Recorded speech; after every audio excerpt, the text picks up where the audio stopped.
I am Al-Hassan, I am the secretary. Hello everyone, I'm Luis, I'm the CFO.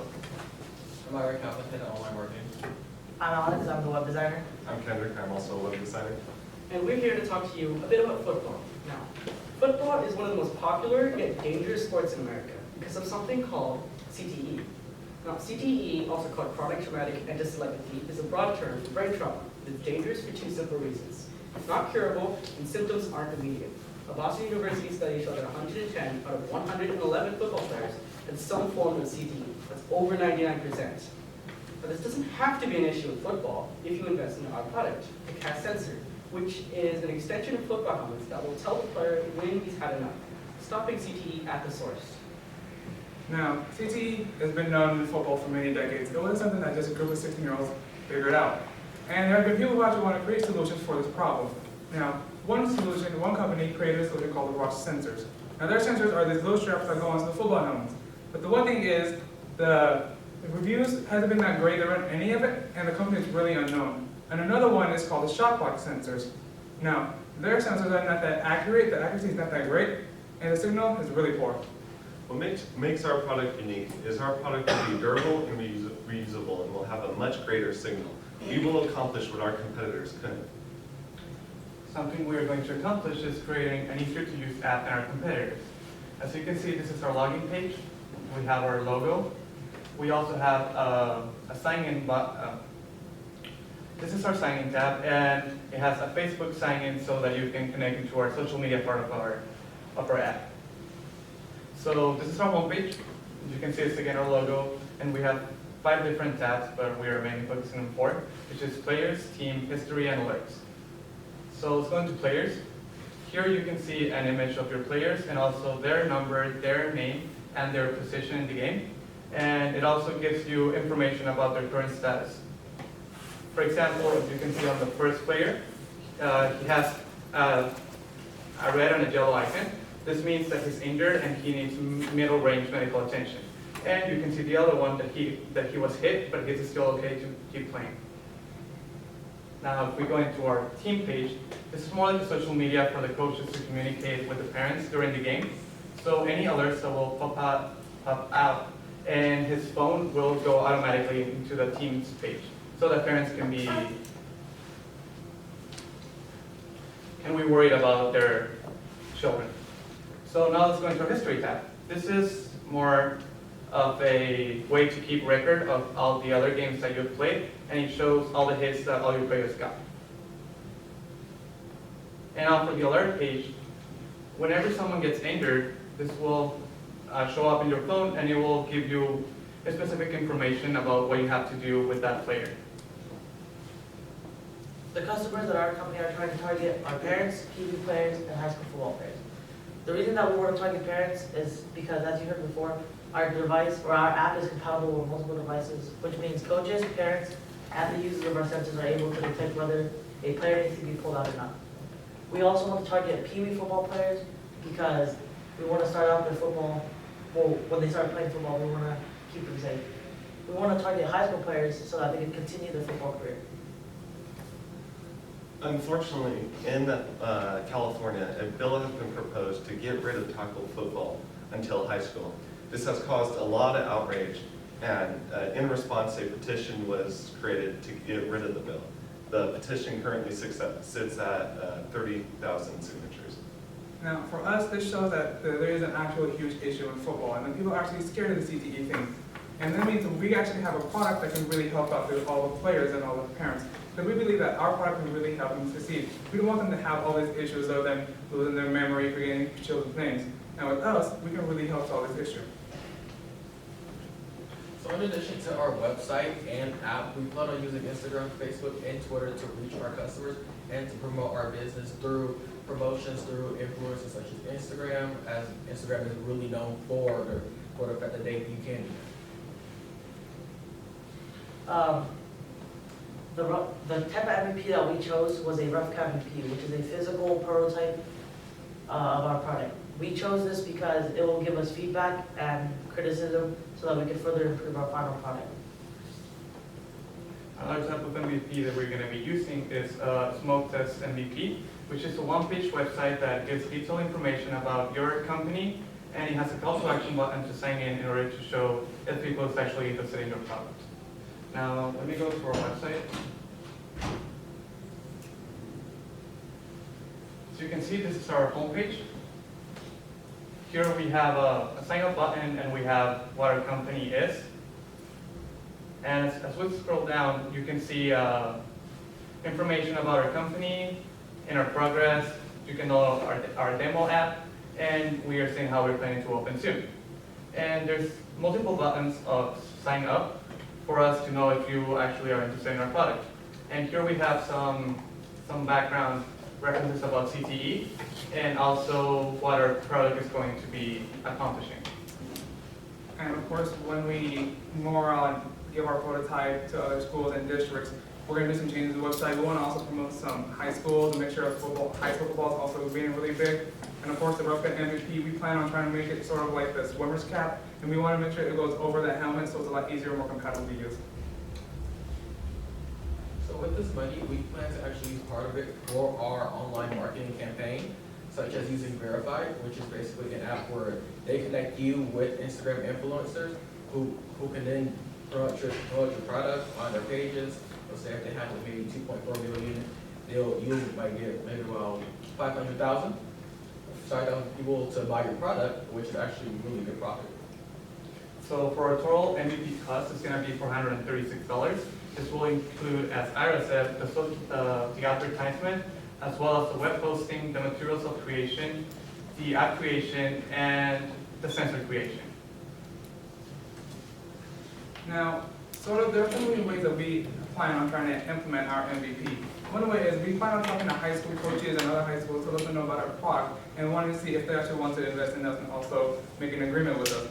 The other way we plan on doing it is we also want to go door to door. We want to talk to parents for these kids because we know that the moms and the dads, they're worried about this issue. They want their kids to be safe. And we plan on getting some interviews and getting some feedback from them, seeing what they like about our product.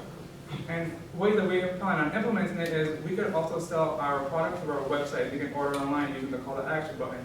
And another way is we'll be making deals with the district so that the district can also distribute it to the schools we plan on using our product. And now let's go into our TAM, or our total address market. And this is more on how many players and how many people will actually buy our product and how much our revenue will come out of it. So after doing some research, we found that both high school and football players combined, we have a total of 1.3 million football players. And if we take that number and we multiply it by our average unit price, the price that we plan on selling our product for, which is $250, we estimate we will make around $328 million in revenue. We've calculated that out of those 1.3 million total buyers, that 650,000 of them would actually put money into our product as customers. And that is called our serviceable addressable market, or SAM. And if we multiply our SAM number of units by the price of our unit or our product, which is $250, we will get a SAM revenue of over $164 million.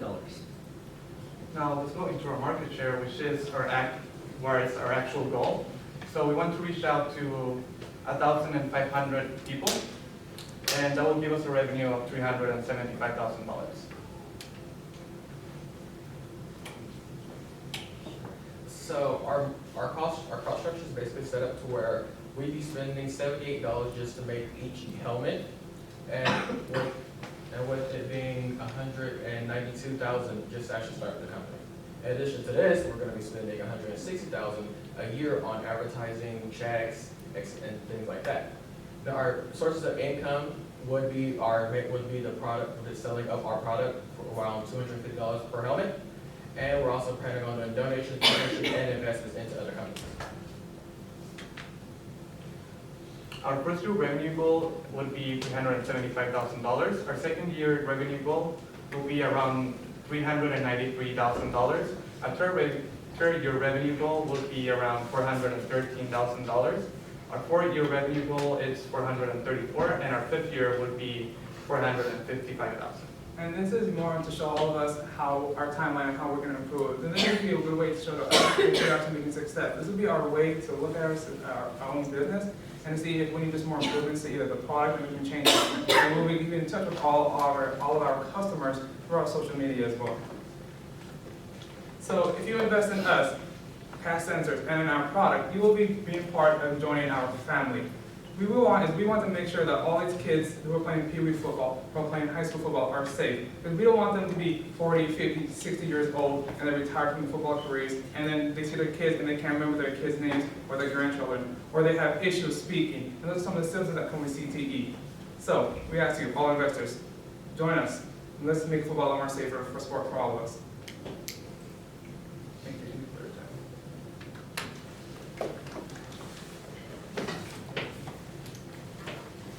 Why did you decide to only market this to the Pee Wee and high school players and not go at the collegiate or professional level? We decided to go after Pee Wee in high school because the NFL and higher levels are much harder to get into. We plan on, we hope and probably will end up getting up there, but coaches would probably not really want our product in there since they would have to pull out their players, which would affect their game. Plus, parents are really concerned about their children, and we feel that this would be our best market. And also, the thing is that fans and a lot of people on social media and the country, they really know that there is an issue with football with CTE. But the thing is, we don't know to the drastic measures and how far it is. And the NFL, they might think that this product can actually expose that. So we believe that maybe the NFL might not want to partner up with us. So we're thinking of just going to the smaller levels and making sure that they're safe and they grow up and have a longer career. Is the end user, I know that the product itself would be for the player to learn, but the end user of the app is, can you clarify who that would be? What's the target market? Is it just the coaches? And I also wanted to ask, you mentioned the coaches taking real-time feedback from parents during a game. If you really research that and talk to coaches and think that that's really a viable option. I'll clarify that. The end user will be the coaches and the parents. So what the coaches will be able to see is the health of the whole team, their current status, and what the parents will be looking at is their on-child helmet, sensor basically. So what they will be able to do is to communicate with the coach if it, for example, if the coach doesn't take his children out, he can be like, hey, in my end, it says that my children is in a very bad status, so I would like you to take it out, basically. And that's more for the social media part. And the coach doesn't really talk to the parents. It's more of a pre-made message that his phone is going to be sending to the social media. Have you surveyed and talked to coaches to see, I'm just curious how much they're looking at a phone during a game? Is there some other way for them to have some type of alert if there's something going on with a player, that there is something that they definitely need to be pulled out of a game? But if it's noisy and, 2,000 people are there watching a game and loudspeakers are going, how is a coach even going to know that if they get into the game, that are they really paying attention to a phone? I guess that's my question. We haven't really thought about that, but we will put that into consideration. How have you looked at researching your product? Have you talked to players or coaches at this point, test market? We have talked to more on, because we went to Fresno City College, and we actually talked to some of the players over there and to get some feedback, and not even just from the players as well, but from the students who go there. And so that's probably the only sort of survey that we've done so far. So you talk to students that go there, not necessarily the athletes? We've talked to the athletes as well, Yeah. both athletes and the students. You had a cost of, I think, $197,000 to actually develop it. Where did you get that figure from? That was from our fourth year goal, which was selling 1,500, and we took that and multiplied it by the cost of how long it would take us to create the product, which is $78. And then it also included the advertisements and the creation of the product as well, and all of that. Because that number just seems really low if you're paying, the scientists and the testing and the amount of pre-work before this goes on the market to really prove it. You might want to look at that cost, because I'm sure you'll want to have extensive testing with this, and that costs a lot of money. Yeah, I want to follow up on Katie's comment. Can you go back to the slide where that, the 436 figures in there? Which one? It was your MVP MVP cost. cost, 436, it was one of the first. Yeah, Oh. yeah. Oh, wait. There you go. Out of that 436, you said 100 or something was for the hardware and the software development, or how much is that? Well, for the web hosting and the app hosting, that is basically what you guys are talking about, that was around $250. And the other money would be for the materials and the advertisements. Would you outsource the sensor creation to a group who's good at hardware development, or is that internal? Well, we were planning on probably being ourselves, but that hasn't been much of it. That's the discussion that we were going through. We haven't actually thought of outsourcing it, but we thought of probably trying to get some information if we had trouble doing something, then we're gonna reach out to others. Yeah, I think I'm with you on this one. I think the hardware creation, that would be most likely the biggest cost, because you're gonna have to make sure, one, how will this fit on the player side? Two, if there are collisions, can it sustain a lot of impact over time, right? Yeah, that one might be important. The other thing too, it's live feed play by play, right? Is that what the coach is getting? So how many plays happen in a game? I don't know, but I've been doing research on that on like the high school level, like high school and field level, but I don't know in the football, like the NFL, I think the average was around 65, probably 70 plays a game. So 65 plays, and you multiply that by like 12 players, right? That's 600 to 700 feeds at a time. That might be interesting to look at and see how a coach can actually use that amount of information within seconds, right? Because then when a play ends, immediately they might go to another play because there won't be, you only have a limited number of timeouts. You have to make calls immediately. So defining what coaches are actually going to be doing this. It might not be the head coach, it might be the offensive coach, it might be the defensive coach, it might be coaches under them, right? It might be good to research on what technologies they're actually using now. And see if this can be adapted. I think you really need to do a pilot test research with coaching staffs at those different levels, and maybe even look at what if that, your research on the bill that's out in the California law now. So if that happens, there goes a good portion of your target market. So what would be plan B for you if that did happen? Is there another sport that might be using this? And also, you mentioned a big part of your revenue is you would, you said hook into or connect with the districts to do business with. So that's another thing you've looked into. What's the process to get a contract with a school district?